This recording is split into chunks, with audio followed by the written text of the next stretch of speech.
Hey everyone, Rosbesky here, and welcome back to our Wi-Fi WonderCup battle series, in which you guys challenge me to a Wi-Fi WonderCup battle. This week's battle, guys, is against Sniper. Now, Sniper is one of my Twitter followers, and he challenged me on Twitter the other night. He says, Raz, I want to fight you in a WonderCup battle match, and I was only too happy to oblige. So, ladies and gentlemen, I present you the battle between myself and Sniper. It was one hell of a battle. Honestly, guys, he was very, very good tactically. He switched into the Pokemon, predicting my moves wherever he could, and because of that, it turned out to be an absolute screamer. So prepare your butts for this. Anyway, guys, let's get onto my team first and foremost. If you watched Wednesday's Wonder Trade Addictions video, you will know what our team is. But for anybody who didn't watch the video, go check that out. But if we will discuss the tactics anyway. First of all, guys, we have got Slowpoke up first and foremost. Now, Slowpoke is rocking the Curse, Yawn, Tackle, and Zen Headbutt. If we can get a Yawn up, maybe get a couple of Curses up as well, bulking up our Pokemon, then get a couple of Zen Headbutts off, maybe we could sweep through the team. But if not, we could Yawn, put a Pokemon to sleep, and maybe bring in another one of our threats. Next up, we got Furfrou.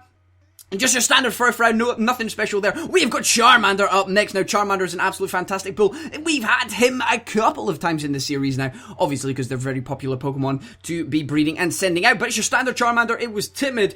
It has got Outrage, Dragonance, and Dragon Pulse. So pretty good moves there. Again, if Slowpoke can put somebody to sleep and we can come in with Charmander and start Dragon Dancing, maybe we can sweep with Outrage. Next up, we've got Marill in a very similar situation to our Charmander. It has Belly Drum. Belly Drum, Aqua Jet, Tackle, and Water Gun with its moveset, so it's another fantastic moveset right there if we can set up. Next up, we've got the Geodude, just your standard bulky Geodude, sturdy, tackle, and defense curl, nothing special there. And finally, we have got Dwebble. Dwebble, guys, watch out for this little buggy bastard. He is absolutely fantastic in this battle. We have got Bug Bite, Smackdown, Feint Attack, and Rock Polish. If we can maybe get a couple of Rock Polishes off, and we can maybe even sweep through with that Pokemon as well. Next up, let's check Let's take a look at Sniper's team, because he's got one hell of a team as well. He's got Snivy, Fracture, Ducklet, Eevee, Audino, and Krogunk. So, straight away, looking at his team, the threats are as follows. We've got Snivy, Fracture,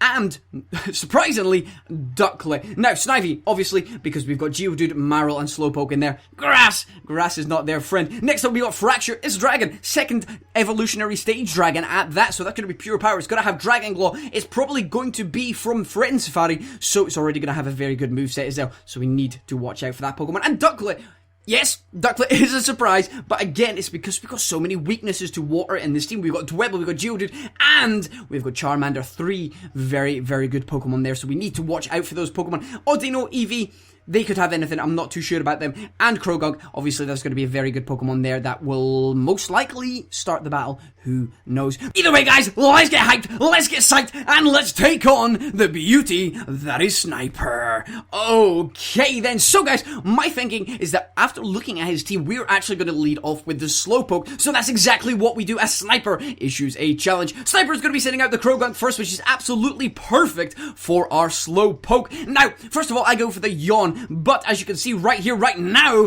Krogunk is going to go for the Fake Out, which is going to stop that. So, actually give me a second to think, why don't I just go for the Zen Headbutt? Because obviously, the Krogunk is going to be staying in here, so we go for the Zen Headbutt, predicting that maybe he stays in, and even if he doesn't, we get some decent damage off in another Pokemon, but it means we get the super effective one-hit KO, and Krogunk is gone. That is us 1-0 up on Sniper. Next up, Sniper brings in the Fracture, but this is a massive threat, so he goes for the Dragon Claw as we try and go for the Yawn. Will the Yawn pay off? It does pay off, but at what cost? Slowpoke has already taken quite a beating because of that Dragon Claw. Now, Fracture disappears because he doesn't obviously want it to go to sleep. So in comes the Audino. Audino is an absolute bastard in this battle. We're switching out anyway, so it does not matter. We were bringing in Marill, predicting another Dragon Claw. As this didn't happen, we're actually just going to be bringing our Marill straight back out of the battle because we need him for the Dragon Clawing Fracture. We're going to bring in Geodude, predicting the Pound or some kind of normal move anyway, so it's not very effective, and we actually take little to no damage there anyway.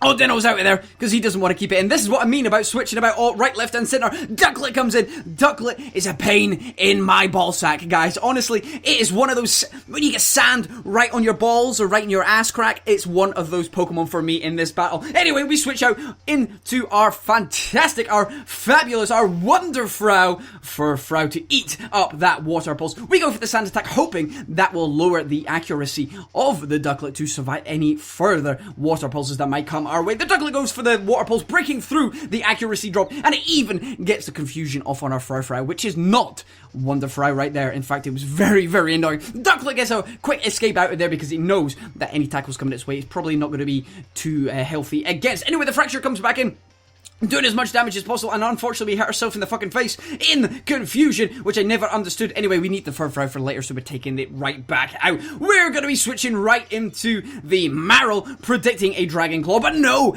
Either he predicts us, or he misclicks. I think it's a prediction from him. It seems very clever, and the Slash comes in, which is not good at all. Now, the Snivy comes in, but I take this as our opportunity to start setting up the Belly Drum. We go for the Belly Drum because we knew we could survive another Slash or Dragon Claw from the other Pokemon, so it's very, very good here. We're hoping to outspeed, but we do not outspeed the Snivy here. The Snivy does not have a water move, which is absolutely fantastic. We go for the tackle, hope for the kill, but it does not kill. He survives with what, maybe 5 HP, but we go for the Aqua Jet to finish that Snivy off. That's another Pokemon down, and obviously our Marill right here, right now, has got a max attack stat. That's absolutely fantastic. Fracture comes in, obviously, because he knows that Aqua Jet isn't going to be super effective. In fact, it's going to be not very effective on the Fracture, but we do a very, very respectable amount of damage anyway. But unfortunately, once the Marill was in, once the Belly Drum was set up, there is absolutely no point taking that Marill out of there. So we sack off the Marill, get the damage off of it, and we bring back in the Geodude. Fracture out of there. He doesn't want to sit in there on a Geodude, but who does?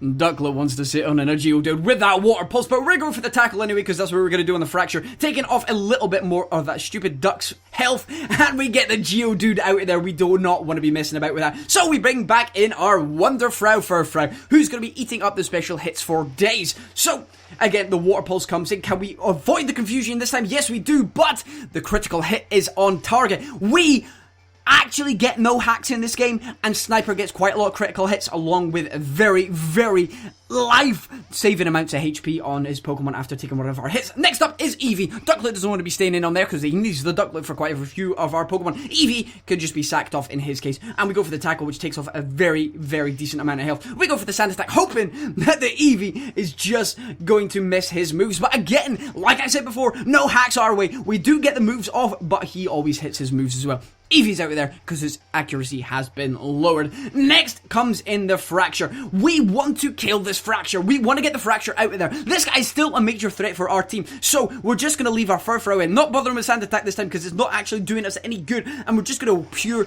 tackle on it. We survive the Dragon Claw, but we know the Furfrou is done for here. We know the Furfrou is done here. I was hoping for a crit, but a Fracture lives with, what, 2, 3 maximum HP, and this is what I mean. Sniper got very, very lucky with a couple of the hits there. But hey, luck is about 50% of this metagame. Anyway, we're going to be bringing in the Geodude to finish off the Pokemon, but the Dragon Claw takes off a surprisingly large amount on the Geodude, but the Geodude gets the kill. The Fracture has gone, ladies and gentlemen, and we are in a much, much better position than we were in before because we got rid of a major threat, but Ducklet is still here. That stupid fucking duck is still here. So Geodude disappears, and we're going to bring in Slowpoke, because Slowpoke should, now we've lost Furfrou, Slowpoke should be able to eat up those water hits, obviously, because it's not going to be very effective, and hopefully we can get some decent damage off on the Ducklet, but the Ducklet is gone. He doesn't want to be staying in there to catch a Zen Headbutt in the face, but do you know who would catch a Zen Headbutt in the face and take it very, very well? This Audino. I didn't realize how bulky Audinos were, whether they've got massive HP or just very, very good defensively. This guy takes a long time to kill. So Geodude comes in, predicting the pound to come, and it takes off F-all again. We just want to get the Geodude to do as much damage as possible. And obviously, he's going to leave in the Audino just now because he just needs to get rid of this Pokemon. And it's actually going to happen this time. Geodude's health has been massively weakened because of the Fracture. And we're just going to try and do exactly the same to Sniper, as Sniper's trying to do to us. And that's take off as much damage as possible on the Pokemon while we have the chance. Unfortunately, Geodude goes down to that pound there. Geodude has finally been pounded, but Geodude, massive respect respect, my man. Massive respect. You did very, very well there, switching in when we needed you. Up comes the Dwebble, the super bug Pokemon. Now, we're just going to be trying to do anything we can, but obviously, he goes for the Growl, which is not going to be very good on our Dwebble. We're going to go for the Smackdown, because I was kind of predicting the Ducklet to come in. As we all know, Smackdown doubles in power if it's against a flying Pokemon. So, Eevee comes in instead, so we're just going to get off as much damage as possible with the Smackdown on the Dwebble. Sniper is playing a very, very clever game here. He knows Dwebble is a bulky-ass motherfucker, and he doesn't want to be coming in on a Smackdown with his Ducklet, so what he needs to do is try and lower our attack and defense as much as possible, so either Ducklet can come in, or he can lower our defenses to a suitable point that in Eevee or the Audino can do some damage. But this Eevee is pretty much gone here. Dwebble is going to take its first victim. Here we go. We get the Smackdown here, right in that Eevee's face. Goodbye, Eevee. That is one victim to our Dwebble. Now, Dwebble is going to be an absolute fantastic Pokemon right here for us, but we do not want to sit in on this Ducklet. This Ducklet is going to be faster than us, and I do not want to risk taking a Water Pulse to the face. Maybe it gets a crit, maybe we get confusion. Either way, we need Dwebble to finish off the rest of the Pokemon. It's going to be the best Pokemon to take on the Audino, because the Audino is bulky as shit. So what we need to do is obviously try and avoid being confused once again, but the Wing Attack comes in and sacks off our Slowpoke, which is actually what I wanted to do anyway. We needed a clean switch in on the Ducklet, and that's exactly what we could do this time. Come in, little Charmander. We know you will outspeed the Ducklet, and we go for the Dragon Pulse. Will we be able to kill it though? That's what I want to know. Will we kill it? Will we kill it? No! Once again, Sniper holds on with 1 HP, returns fire with a Water Pulse, and Charmander is in yellow health. That Ducklet is out there, ready to live one more day. That fucking Ducklet, ladies and gentlemen. But in comes the Audino to catch a Dragon Pulse right in its fucking belly. There we go. Eats up the hit like an absolute champion. Anyway, we don't want Charmander in there. We need Charmander to outspeed the Ducklet just in case we lose our Dwebble. So Dwebble comes back in here, and we go for the Smackdown once more. But in between these thoughts, I thought, why not? I'm actually in a very good position here. This Audino can do fuck all damage to me, so why do I not start setting up? Ladies and gentlemen, this is the move that wins the match for us. What I do now is actually go for the Rock Polish. With this Rock Polish, we're actually going to outspeed the Audino on the first one. Wait for it. If we set up another one, we should be guaranteed to outspeed the Ducklet. I don't know what Ducklet's base speed is at compared to the Dwebble's, but two rock polishes are going to be enough to outspeed it. We just need to get past this fucking Audino, which, again, it lives with very, very little health, but we are in a very, very good position here because that Audino, as we already know, can do sweet FA to us. Audino is gone, ladies and gentlemen. We've got one Pokemon to take care of, and that is the sweet baby blue Ducklet, and this is going to be the sweetest Smackdown of all time as we outspeed the Ducklet, ladies and gentlemen. Because of those two rock polishes, we take that Ducklet, we smack it down, we give it a rock bottom, and we give it a hell yeah, as we finally put the sword to Sniper. Breathtaking, I know, ladies and gentlemen. Anyway, guys, Sniper, you played absolutely fantastically. You were a very, very clever opponent. You're switching in your Pokemon. You knew you needed the Ducklet to take on our Charmander, on our Dwebble, and our Geodude. 3 Pokemon that we had very, very close to the end, and if I didn't play as clever as I did towards the end there, maybe you could have got the win there, but I got very lucky with the Pokemon I got. He got a couple of normal types there. Yes, Krogunk might have had a fighting move, and he might have had a fighting chance against the Geodude and the Dwebble towards the end if it started using fighting moves against us, but then again, that's just the way it is. He had a couple of normal Pokemon, and Rock Pokemon tend to do very, very well in these WonderCup matches because you obviously get a bunch of EVs, you get a bunch of normal type Pokemon, or you get a bunch of Pokemon that only have Tackle as their moves. So, Rock Pokemon are very, very good in the WonderCup match, and the fact that I got 2 was absolutely fantastic, but nothing taken away from my win there, ladies and gentlemen. That's 2 wins in a row. I'm absolutely chuffed for that. If you guys want to be involved in next week's battle, remember to leave your friend code and your Twitter in the comment section below. That's where I'll be picking them for next week's battle.